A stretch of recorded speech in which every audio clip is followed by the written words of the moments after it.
মনোবীক্ষণ polyclinic, চিকিৎসার জগতে এক দশক। এখন এখানে সব বিষয়ে ডাক্তারবাবু একসাথে তলায়।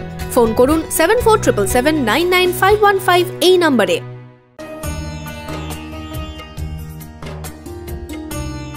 আরজিকর কাণ্ডে যখন নারীদের নিরাপত্তা নিয়ে প্রশ্ন উঠছে, সেই রকম সময়ে বহরমপুরে আইরিস আর্ট সেন্টারের প্রদর্শনীতে উঠে এলো ক্যানভাসে মেয়েদের স্বর। 28 জন মহিলা চিত্রশিল্পীর আঁকা ছবি নিয়ে হচ্ছে এই প্রদর্শনী। 15ই আগস্ট বহরমপুর রবীন্দ্র সদনের উল্টো দিকে শিল্পতীর্থে শুরু হয়েছে এই প্রদর্শনী। চলবে 18ই আগস্ট অবধি।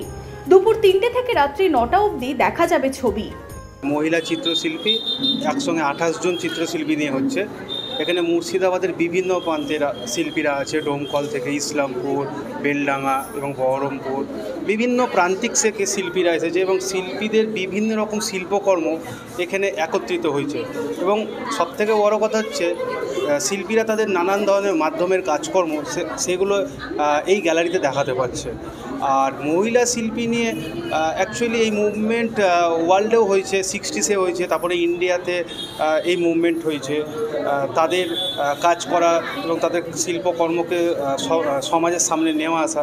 তো আমার মনে হয়েছিল যে মুর্শিদাবাদের এরকম কিছু চিত্রশিল্পী যারা ছবি আঁকে তাদেরকে একত্রিতভাবে যাতে জেলাতে দেখানো হয়। তারাও যে এখন একটা কন্টেম্পোরারি প্র্যাকটিস করছে এবং এখান থেকে বোঝা যাচ্ছে যে অনেক আগামী দিনে সম্ভাবনাময় বড় চিত্রশিল্পী হওয়ার প্রবণতা এবং দেখতে পাচ্ছি এবং কাজকর্ম যা ধারা চলছে এটাই।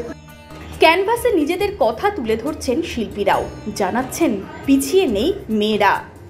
আমাদের এই আর্ট এক্সিবিশন একটা অভিনব উদ্যোগ। মুর্শিদাবাদে এর আগে এরকম মেয়েদের আর্ট এক্সিবিশন হয়েছে বলে আমরা এর আগে দেখিনি, এটা প্রথম।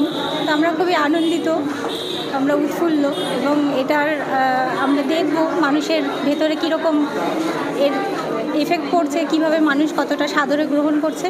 হ্যাঁ, খুবই ভালো লাগছে। অবশ্যই এখানে সবাই আসছে, বিভিন্ন ধরনের ছবি এখানে রয়েছে, এক একটা ছবির এক এক রকম ধরন। সবাই তার দেখছে এবং প্রশংসা করছে, ছবি কিনছেও, এবং সেটা অবশ্যই নিজে একজন শিল্পী হিসেবে ভালো লাগার বিষয়। এদিন ছবিতে মেয়েদের রোজ নামচার পাশাপাশি উঠে এসেছে শিল্পকে নতুনভাবে দেখার আঙ্গিক। ক্যানভাসের দখল নিয়েছে অর্ধেক আকাশ। Bureau report, imagine community media.